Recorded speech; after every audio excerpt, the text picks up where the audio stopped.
The door flew open without a knock, and there stood Mark, my dad's best friend since college, his eyes widening as he caught me mid-change, shirtless and vulnerable in the dim light of my bedroom.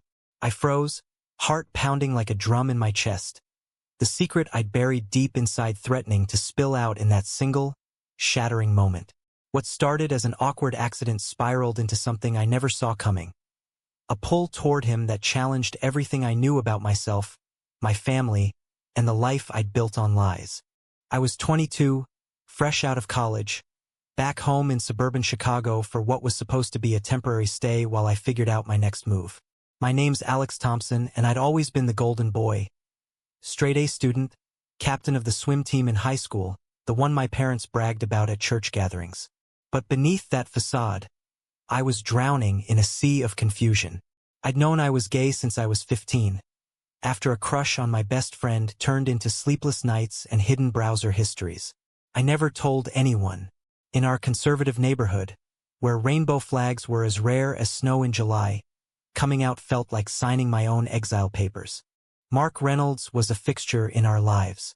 He and Dad had bonded over football games and barbecues, their friendship unbreakable through marriages, kids, and now, in their mid-40s, the occasional midlife crisis talks. Mark was divorced, no kids, and he ran a successful construction company downtown. He was the uncle I never had, always around for holidays, fixing things around the house, and offering advice with that easy smile of his. Tall, broad-shouldered, with salt and pepper hair and a laugh that filled the room, he was the kind of guy who made you feel safe. Or so I thought. That afternoon, Dad had asked Mark to drop by and check the leaky faucet in the upstairs bathroom while he and Mom were out running errands. I didn't hear him come in. I was too lost in my thoughts, stripping down after a run, my mind wandering to the guy I'd met at a coffee shop last week.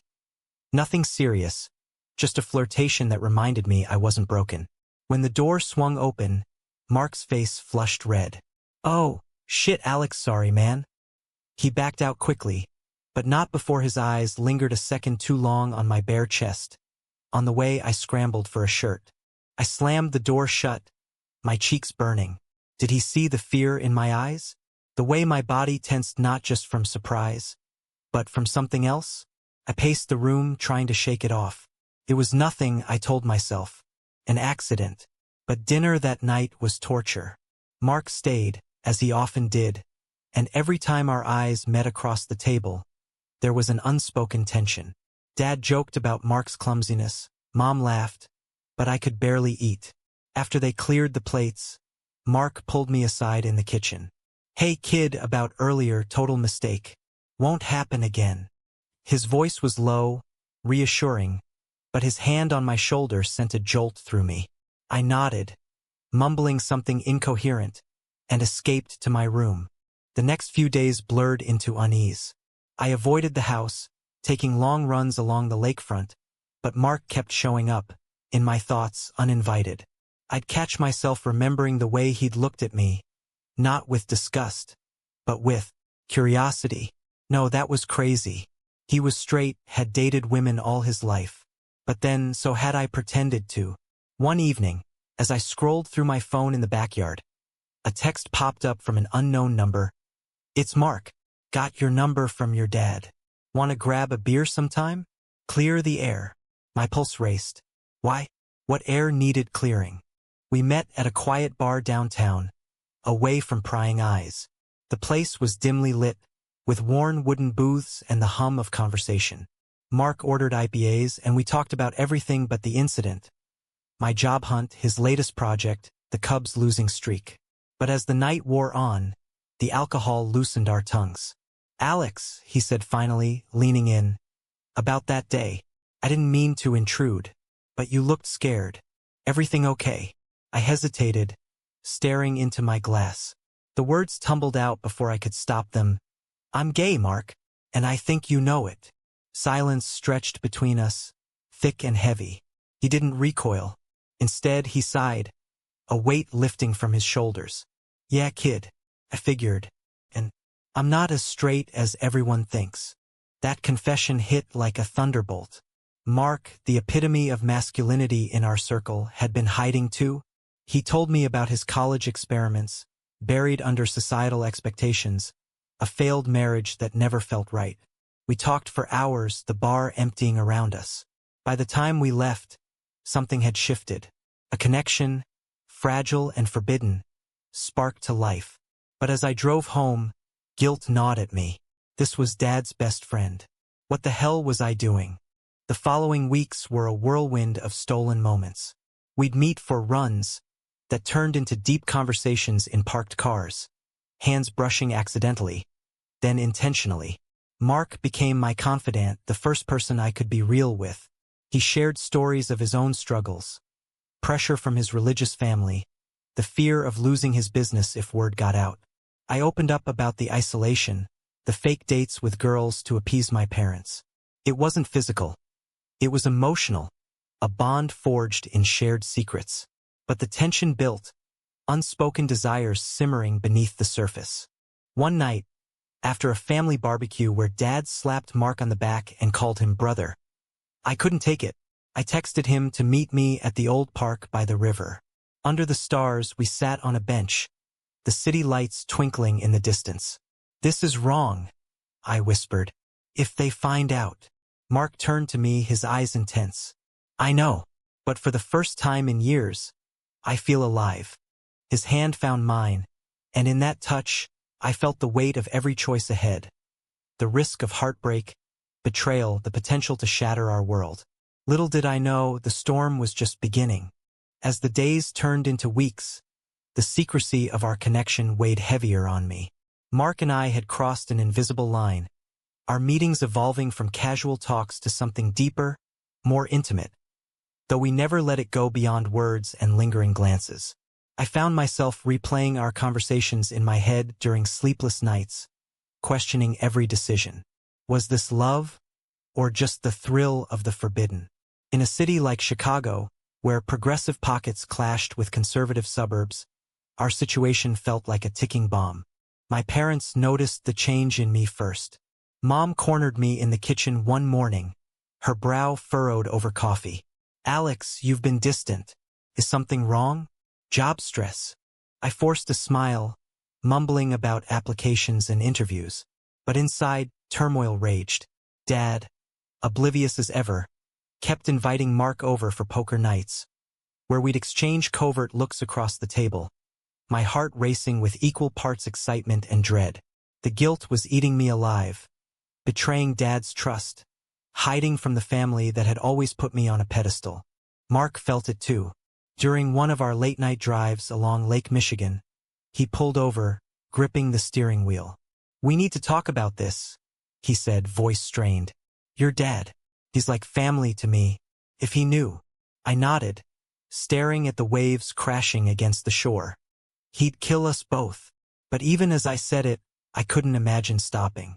Mark had become my anchor in a sea of isolation, the one person who understood the constant battle against societal norms, the whispers at church about those people, the political ads railing against gay rights, the fear of being outed in a community where conformity was king. The first crack appeared at work. I'd landed a temp job at a marketing firm downtown, a distraction from the chaos at home.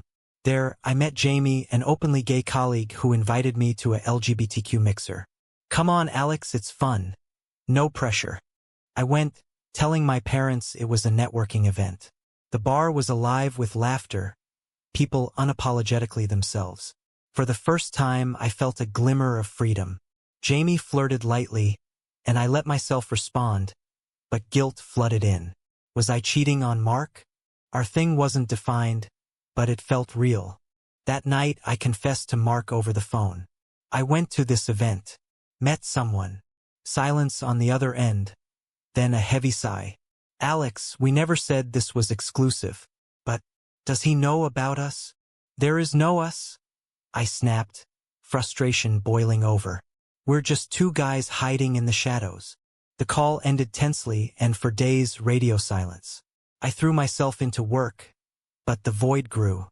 When Mark finally texted, it was to meet at his apartment, a neutral ground away from family eyes. His place was minimalist, overlooking the city skyline. We argued at first, voices raised about boundaries and risks. This isn't just a fling for me, Mark admitted, pacing the living room. But you're young, Alex. You deserve to explore without the baggage I bring. His words stung, highlighting the age gap, the power imbalance. I was 22. He was 45. Society would label it predatory, even if it wasn't. And what about you? I countered. Stuck in the closet forever? We ended up talking until dawn, hashing out our fears, the moral quandary of pursuing this, the ethical line we were towing with Dad in the dark. But resolution didn't come easy. A week later, during a family dinner, Dad dropped a bomb. Mark's thinking of moving to Denver for a big contract. What do you think, Alex? You'd miss your old uncle, huh? My fork clattered against the plate. Moving? Panic surged. After dinner, I confronted Mark in the driveway. Is this because of us? He looked away, jaw tight. It's an opportunity. And maybe, distance is what we need. Hurt twisted in my gut. Was he running? Betraying what we'd built? I didn't let it go. I showed up at his office the next day, demanding answers. You can't just leave, I said, voice breaking in the empty conference room. He pulled me into a hug, the first real embrace, and whispered, I'm scared, Alex, of losing everything. In that moment, vulnerability cracked us open. We decided to try carefully navigating the minefield of our lives. But secrets have a way of festering. The turning point came at a neighborhood block party. Amid burgers and small talk, I overheard Dad chatting with neighbors about traditional values and how kids these days are confused. My blood boiled. Later, alone with Mark in the garage, I vented. How do you stand it? Pretending all the time. He sighed. I've done it for years. But with you, it's harder. Our hands intertwined briefly, a risky move, but the door creaked open. Dad, fetching more beers. He froze, eyes narrowing at our proximity. What the hell? Time slowed. Dad's face reddened, confusion turning to suspicion. Alex? Mark? What's going on? We stammered excuses, talking about jobs, nothing more. But the seed was planted. That night, Dad grilled me relentlessly. You two seem awfully close lately. Anything I should know? I denied it, but the lie tasted bitter. The pressure mounted. I started questioning if this was worth the damage. Mark texted apologies, but doubt crept in. Was our connection strong enough to withstand the fallout? As summer faded, so did my resolve. I began pulling away, canceling meetings, burying myself in work. Jamie asked me out properly, and I said yes, a date that felt safe, open. But midway through dinner, my phone buzzed. Mark, we need to talk. Now. I excused myself, meeting him in a nearby alley. Your dad's asking questions, he said, eyes wild. He suspects something. Fear gripped me. The choice loomed. Confess and risk everything, or end it and preserve the status quo. In that shadowed space, I made a decision that would haunt me, the first of many sacrifices. The alley reeked of garbage and regret as Mark and I faced off under a flickering street lamp. We have to stop, I said, the words slicing through me like a knife. His face crumpled, but he nodded, the weight of reality crashing down. You're right, for your sake, for mine, for your family's. We parted with a final, aching hug, the kind that lingers in your bones. But ending it didn't erase the damage. It only amplified the internal storm raging inside me. Back home, Dad's suspicions simmered. He watched me like a hawk, casual questions laced with undertones. Seen Mark lately? Everything okay with you too? Mom sensed the tension, attributing it to my post-college blues. But I knew better. The moral tightrope I walked grew thinner, deceiving my parents, suppressing my identity, all while grappling with the loss of Mark. Society's gaze felt omnipresent. Even at work, subtle homophobic jokes from coworkers reminded me of the stakes. Coming out could cost me family, friends, my place in this tight-knit world. I threw myself into dating Jamie, hoping normalcy would heal the wound. He was everything safe, 25, out and proud with a supportive circle. Our first real date was at a rooftop bar, city lights sprawling below. Tell me about you, Alex, he said, genuine interest in his eyes. I shared bits, college stories, hobbies, but skirted the Mark saga. Felt like betrayal, dividing my heart. As weeks passed, Jamie pushed for more commitment, inviting me to meet his friends. You're still holding back, he noted one night over pizza. Family stuff. I nodded vaguely, the truth too tangled. Meanwhile, Mark's absence created a void. Dad mentioned him less, but when he did, it was with a hint of unease. He's buried in work for that Denver move. The thought of him leaving twisted my gut. One evening, unable to bear it, I drove to his apartment. He opened the door, surprise etching his features. Alex? What are you? I cut him off. I miss you. This hurts. We talked for hours, boundaries blurring again. We can't, he insisted, but his resolve cracked. A kiss, our first, sealed the relapse, passionate yet fraught with guilt. It was a moral quagmire, right for us, wrong for everyone else. The double life intensified. Sneaking around became routine, quick lunches, coded texts. But cracks widened. At a family reunion in the suburbs, Aunt Karen pulled me aside. Your dad says you've been acting strange. Boy troubles. Her wink implied girls, but paranoia spiked. That night, Dad confronted me outright. Son, are you gay? The question hung like a guillotine. I denied it, voice shaking, but the lie fractured something inside. The pressure from family norms, the expectation to marry, have kids, uphold the Thompson legacy weighed like chains. Mark faced his own battles. His ex-wife called, sensing changes, and business partners whispered about his distracted state. If this gets out, he confided during a hushed park meeting, I could lose clients. This town's not as progressive as it pretends. We debated ethics endlessly. Was our love worth the potential destruction? The societal backlash against age-gap relationships, especially gay ones, loomed large. Media stories of outed figures losing everything fueled our fears. Pivotal moment came at work. Jamie discovered a text from Mark on my phone. Who's this? He demanded, hurt flashing in his eyes. I confessed partially, old family friend, nothing more, but he saw through it. You're not ready, Alex, and I'm not waiting. He walked out, leaving me alone in my apartment, the silence deafening. The betrayal stung. I'd hurt someone good to chase a forbidden dream. Self-loathing crept in. Was I selfish? Immoral? Desperate for clarity, I sought therapy anonymously, driving to a clinic in the city. The counselor listened as I poured out the saga. The accidental encounter, the budding romance, the familial minefield. You're navigating identity in a hostile environment, she said. But hiding erodes you. Her words sparked a flicker of awakening, but action terrified me. Back home, Mom found a pride pin I'd hidden in my drawer. What's this? She asked, confusion turning to concern. I brushed it off as a work thing, but the web of lies tangled further. The climax built at Dad's birthday party. Mark attended, the first time we'd seen each other publicly since our end.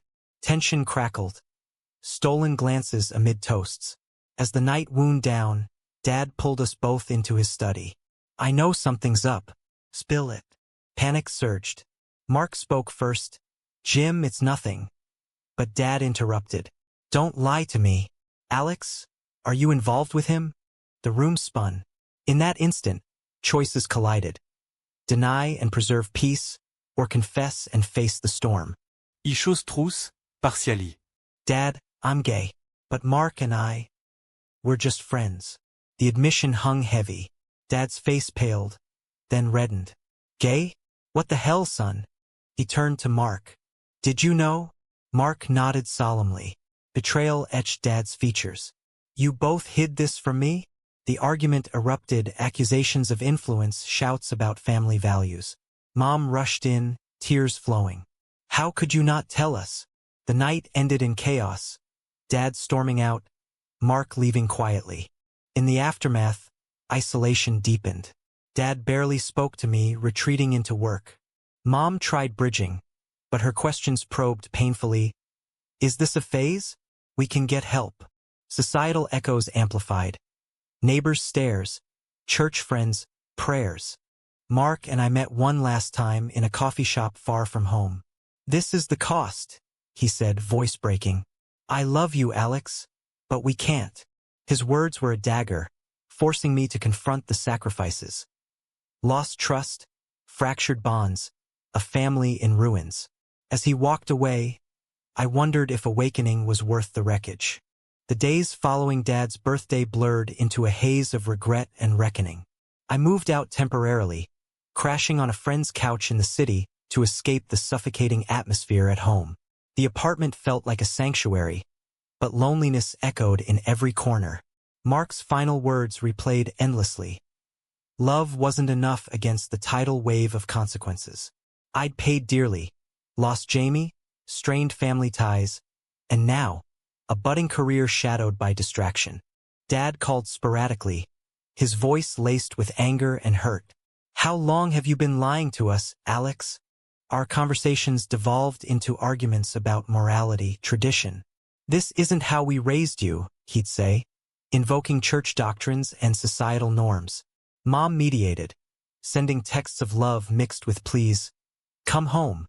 We can work through this." But working through meant suppression therapy to fix me. The internal conflict raged. Was my identity a choice or inherent? The ethical dilemma of coming out versus protecting loved ones tore at me. At work, whispers started. A coworker who'd seen me with Jamie at the mixer made a snide comment. "Didn't peg you for that type." The casual homophobia stung, a reminder of broader prejudices. I confided in my boss, seeking support, but her sympathetic nod hid discomfort. "Just keep it professional." Society's facade of acceptance cracked, revealing undercurrents of judgment. I joined a support group for young LGBTQ adults, sharing my story anonymously. Hearing others' tales of disownment, violence, put my pain in perspective, but also amplified fears. Mark reached out via email, neutral and distant. "Hope you're okay. Denver move is on." The finality hit hard. I'd sacrificed our connection for what? Partial truth? In a moment of weakness, I replied, "Don't go. We can fight this." But his response was firm. "Too much damage. Take care." Betrayal burned. Had he used me as an escape only to flee when heat rose? The moral quandary deepened. Was pursuing happiness selfish if it hurt others? A turning point came during a visit home. Dad sat me down in the living room, Mom hovering. "I talked to Mark," he revealed. "He told me everything." My heart stopped. "Everything? About your feelings for him?"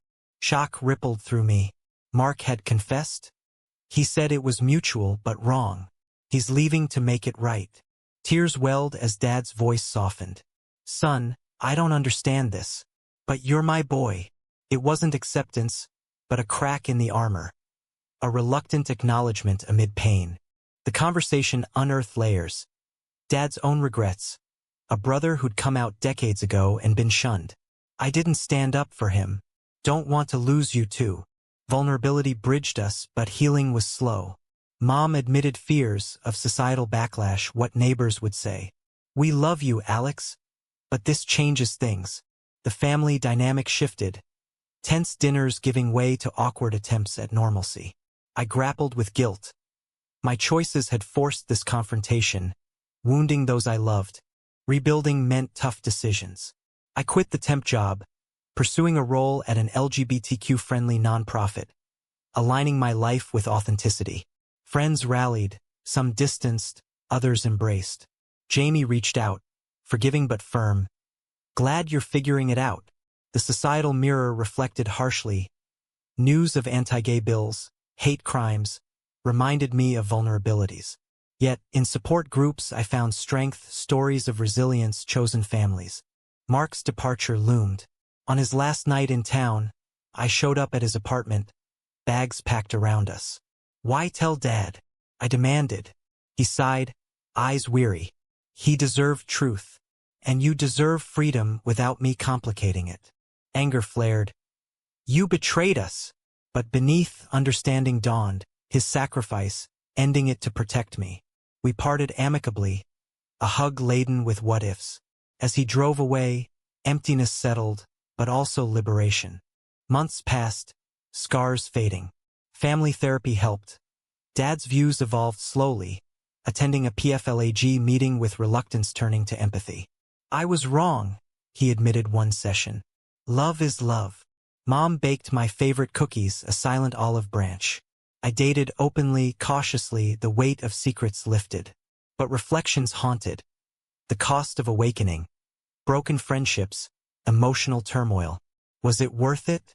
In quieter moments, I pondered the moral maze.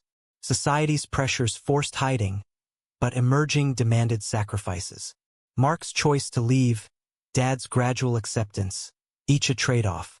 I volunteered at youth centers, sharing my story to help others navigate similar paths. The drama of those months shaped me, forging resilience from pain. Yet doubts lingered. Had I pushed too far, too fast? The internal conflicts, loyalty versus self, love versus ethics, persisted. As Chicago's seasons changed, so did I, emerging stronger but forever marked by the journey. With Mark gone, life settled into a new rhythm, one laced with tentative hope amid lingering shadows. I threw myself into the nonprofit work, advocating for LGBTQ rights in schools and communities, channeling my pain into purpose. The role demanded confronting prejudices head-on, debating with conservative parents, supporting scared teens. Each victory, like a policy change allowing pride events, felt like redemption for my own struggles. But echoes of the past resurfaced. A call from Dad, now more open but still grappling. Saw a gay couple at the store today. Made me think of you. Progress, slow and uneven. Mom adapted faster, joining book clubs on queer history, her questions evolving from confusion to curiosity. Tell me about your dates, Alex. I shared cautiously, building bridges over the chasm I'd created. Family gatherings normalized, though underlying tensions simmered. Unspoken regrets about the secrecy that had festered. Society's role loomed large. Media coverage of equality marches inspired, while backlash reminded of fragility. In Chicago's diverse tapestry, I found pockets of acceptance, but suburbs clung to old ways. Dating became a minefield of lessons. After Jamie, I met Ethan at a fundraiser, 30, confident with a similar closeted past. Our connection grew organically, free from forbidden undertones. No more hiding, he vowed, and I echoed it. But memories of Mark intruded.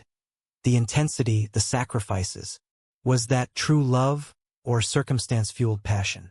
Ethical reflections persisted. Had I wronged Dad by pursuing it? The damage, his friendship with Mark strained, perhaps irreparably. A surprise came via email. Mark, from Denver. Settled in. Business booming. Missed the old crew. Neutral, but a postscript. Proud of you for living openly. Warmth mixed with sorrow. His choice to confess had catalyzed my freedom, at his expense. I replied gratefully, closing a chapter. The moral ledger balanced unevenly. Gains in authenticity, losses in bonds. Highs and lows marked the year. A promotion at work affirmed my path, but a family wedding tested resolve. Cousins whispered. Aunt Karen probed. Brought a boyfriend? I introduced Ethan boldly. Dad's nod a silent endorsement. Yet, discomfort lingered, societal stares, internalized shame. Therapy continued, unpacking layers. The initial incident as a catalyst, forcing confrontations I'd avoided. Awakening fully meant embracing the fallout. I spoke at events, sharing my story. The shock of discovery, spiraling romance, familial rupture, eventual mending. Audiences debated, some empathized, others judged the age gap, the deception. Was it ethical? One asked. Pondered. Love defies norms, but at what cost? As winter blanketed the city, reflection deepened. I traded illusion for truth, paying with heartbreak and growth. Dad and I bonded over honest talks, his evolution a testament to change. Mom's acceptance bloomed fully. Ethan became a steady presence, our relationship a beacon of possibility. Yet, the journey's scars reminded me of choices' weight. In quiet moments, I questioned, did the ends justify the means? The drama, Confrontations, betrayals, sacrifices, forged a stronger self, but at a price others paid too. In the end, life's tapestry wove complexity. No clear heroes or villains, just humans navigating love's turbulent waters amid societal storms. Was it right to pursue a forbidden love knowing it could shatter lifelong bonds? Or does personal authenticity always outweigh the collateral damage? With Mark gone, life settled into a new rhythm, one laced with tentative hope amid lingering shadows. I threw myself into the nonprofit work, advocating for LGBTQ rights in schools and communities, channeling my pain into purpose. The role demanded confronting prejudices head-on, debating with conservative parents at town halls, supporting scared teens through hotlines, organizing workshops on inclusivity. Each small victory, like convincing a school board to adopt anti-bullying policies for queer students, felt like a personal redemption, a way to atone for the years I'd spent in silence and the hurt I'd caused in breaking free. But the path wasn't linear. Flashbacks haunted me. The door bursting open that fateful day, Mark's eyes meeting mine in shock, the spark that ignited everything. I'd replay the decisions, the secret meetings, the kiss, the confession, and wonder about alternate paths. What if I'd shut the door on those feelings from the start? Would the family still be intact, unscarred? The moral wrestling match continued. Authenticity versus harmony, self-love versus familial duty. Society amplified the debate. Online forums buzzed with similar stories, some ending in triumph, others tragedy. Dad's transformation unfolded gradually. Our weekly calls shifted from terse to thoughtful. Read an article on gay rights, he'd say. Makes sense now. He even attended a PFLAG meeting alone, returning with brochures. Didn't agree with everything, but I get it. Mom dove deeper, baking rainbow cupcakes for Pride Month, her way of showing support. Family dinners regained warmth, though shadows lingered. Unspoken what-ifs about Mark, the uncle now absent. Dating with Ethan brought stability. We met at that fundraiser, bonding over shared advocacy work. 30, with a stable job in tech and a history of coming out young, he represented the life I aspired to, open, unburdened. Our dates were simple. Walks in Millennium Park, movies, honest talks about past heartbreaks. No secrets, he insisted, and I committed, vowing not to repeat mistakes. But Mark's memory intruded during quiet evenings. The raw intensity of our connection, born from shared repression. Was it deeper because of the forbidden nature or just illusion? An unexpected twist. Mark's email from Denver, detailing his new life. Business is thriving. Joined a support group here. Finally out to a few friends. His pride in my progress warmed me, but stirred regret. Had I pushed him away too harshly? His decision to confess to Dad, sacrificing our bond for my freedom, exemplified selfless love. I responded with gratitude, sharing updates on family mending. Closure settled, bittersweet. The year's challenges tested resilience. A backlash at work, a donor pulling funds over gay agenda, concerns, mirrored societal divides. I rallied the team, turning it into a fundraising drive that exceeded goals. Personally, introducing Ethan at the family wedding was a milestone. Cousins' whispers faded under Dad's protective glare. Aunt Karen's questions met with firm boundaries. Acceptance grew, but not without effort. Therapy sessions unpacking generational traumas. Dad admitting his brother's story had scarred him. Volunteering amplified purpose. Mentoring a teen facing similar family pressures. I shared edited versions of my tale. The accidental catalyst, spiraling emotions, confrontations costs. It's worth it, I'd say, believing it more each time. Audiences at speaking gigs debated fiercely. Ethics of secrecy, impacts of outing. One query stuck. Did love justify the betrayal?